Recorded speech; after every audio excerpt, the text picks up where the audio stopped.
Assalamu alaikum dear students. Our today lecture is about the shape of the orbitals. Orbitals जो हैं जिनमें electrons arrange होते हैं और 3 डायमेंशन में इनको जब मैग्नेटिक फील्ड में हम प्लेस करते हैं तो ये डिफरेंट डायरेक्शंस के अलोंग अरेंज हो जाते हैं। तो इनकी शेप्स जो हैं ये मैग्नेटिक क्वांटम नंबर के अकॉर्डिंगली जो है हम इनको डिस्कस जो है वो करते हैं।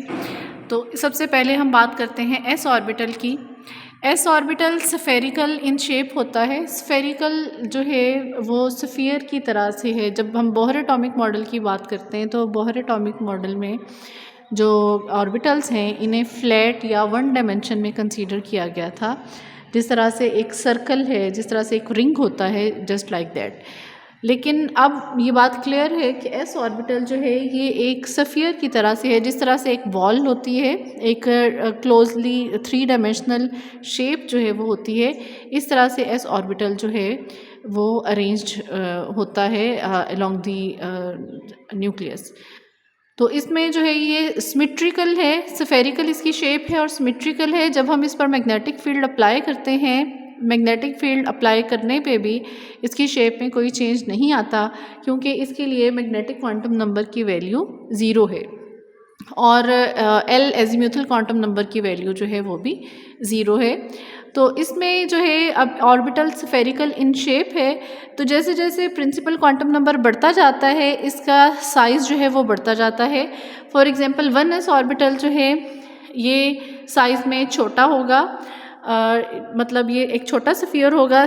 2s ऑर्बिटल जो है ये 1s ऑर्बिटल से इसका साइज़ जो है बड़ा होगा, इस तरह से कि 2s ऑर्बिटल जो है वो 1s ऑर्बिटल को टोटली अपने अंदर इनक्लोज जो है वो कर लेता है। जिस तरह से आप समझ सकते हैं कि एक बैलून है और उसके अंदर एक छोटा बैलून हो, बिल्कुल उसी तरह से। इसी तरह 3s ऑर्बिटल का साइज़ जो है वो 2s ऑर्बिटल से भी बड़ा होता है। तो जैसे जैसे प्रिंसिपल क्वांटम नंबर बढ़ता जाता है, शेल का साइज़ जैसे जैसे बढ़ता जाएगा, एस ऑर्बिटल का साइज़ भी उसी हिसाब से इंक्रीज़ होता चला जाएगा। इसके बाद हम बात करते हैं पी ऑर्बिटल की। पी ऑर्बिटल जो है इसकी शेप डंबल शेप होती है। डंबल शेप होती है, आप जैसे 2 एग्स जो हैं उनके पॉइंटेड एंड्स जो हैं उनको आपस में ज्वाइन कर दें तो जो शेप बनती है वो डंबल शेप जो है वो कहलाती है। अब पी ऑर्बिटल के लिए जो इसका एजीम्यूथल क्वांटम नंबर है उसकी वैल्यू 1 है। और जब हम मैग्नेटिक क्वांटम नंबर की बात करें तो मैग्नेटिक क्वांटम नंबर में इसकी 3 वैल्यूज़ हैं, 0 +1 और -1, और इनको हम डिस्कस कर चुके हैं कि किस तरह से जो है ये अरेंज होते हैं। अब जब मैग्नेटिक फील्ड अप्लाई करते हैं हम किसी भी एटम पे तो उसमें उसके जो पी ऑर्बिटल हैं वो 3 डायमेंशन के अलोंग जो है अपने आप को ओरिएंट कर लेते हैं। अब ये इसमें ये देखिए ये पी एक्स ऑर्बिटल है, ये एक्स एक्सिस के अलोंग जो है ओरिएंट होता है। अब इसमें एक डंबल जो है ये पॉजिटिव एक्स एक्सिस की तरफ है और दूसरा उसका जो है वो नेगेटिव एक्स एक्सिस की तरफ है।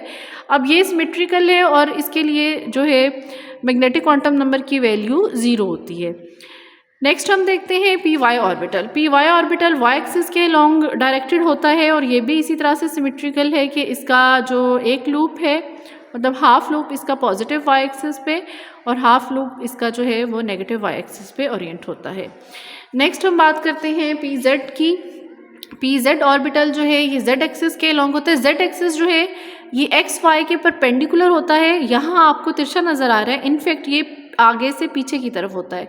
तो ये लूप आगे वाला आपको छोटा इसलिए नज़र आ रहा है कि ये फ्रंट पे है और पीछे वाला जो है ये बैक पे है। तो इस तरह से ये 3 ऑर्बिटल्स जो हैं इनकी ये 3 शेप्स होती हैं और जब ये एक ही उस पर ओरिएंट होंगी या एक पर ही उनको हम अरेंज करेंगे तो ये एक इसकी शेप जो है वो इकट्ठी आ जाएगी। और ये मैग्नेटिक फील्ड की प्रेजेंस में, जब मैग्नेटिक फील्ड हम इस पर से हटा देते हैं तो इनकी शेप जो है वो हम रिकॉग्नाइज नहीं कर सकते, वो स्फेरिकल ही रहती है।